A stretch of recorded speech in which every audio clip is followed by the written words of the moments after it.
ನಿಮಗಿದು ಗೊತ್ತಾ? ಕರ್ನಾಟಕ ರಾಜ್ಯೋತ್ಸವವನ್ನು ಯಾಕೆ ಆಚರಿಸುತ್ತಾರೆ ಎಂದು? ಹಿಂದೆ ನಮ್ಮ ಕನ್ನಡ ನಾಡು 4 ಭಾಗಗಳಲ್ಲಿ ಬೇರ್ಪಟ್ಟಿತ್ತು.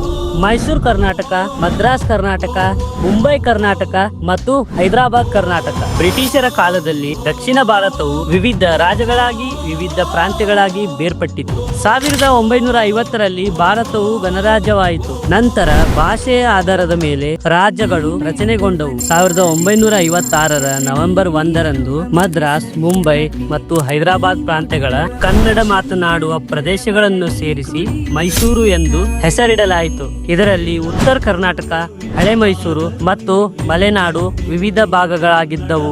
ಅದನಂತರ 1973ರಲ್ಲಿ ಕರ್ನಾಟಕದ ಮುಖ್ಯಮಂತ್ರಿಯಾಗಿದ್ದಂತಹ ಶ್ರೀ ದೇವರಾಜ ಅರಸ್ ಅವರು ಕರ್ನಾಟಕ ಎಂದು ಮರುನಾಮಕರಿಸಲಾಯಿತು. ನಮ್ಮ ಭಾಷೆ ಮತ್ತು ನಮ್ಮ ಸಂಸ್ಕೃತಿಯನ್ನು ಉಳಿಸಿಕೊಳ್ಳುವುದಕ್ಕಾಗಿ ಶಿವರಾಮ್ ಕಾರಂತ್, ಕುವೆಂಪು, ಮಾಸ್ತಿ ವೆಂಕಟೇಶ್ ಅಯ್ಯಂಗಾರ್ ಹಾಗೂ ದ.ರಾ. ಬೇಂದ್ರೆ ಮುಂತಾದವರು ಕರ್ನಾಟಕದ ಏಕೀಕರಣಕ್ಕಾಗಿ ಹೋರಾಡಿದವರು. ಇಂದು ಕನ್ನಡ ರಾಜ್ಯೋತ್ಸವ ನಮ್ಮ ಒಗ್ಗಟ್ಟು, ನಮ್ಮ ಸಂಸ್ಕೃತಿ ಹಾಗೂ ನಮ್ಮ ಭಾಷೆಯ ಹಬ್ಬ. ಎಲ್ಲರಿಗೂ ಕನ್ನಡ ರಾಜ್ಯೋತ್ಸವದ ಶುಭಾಶಯಗಳು.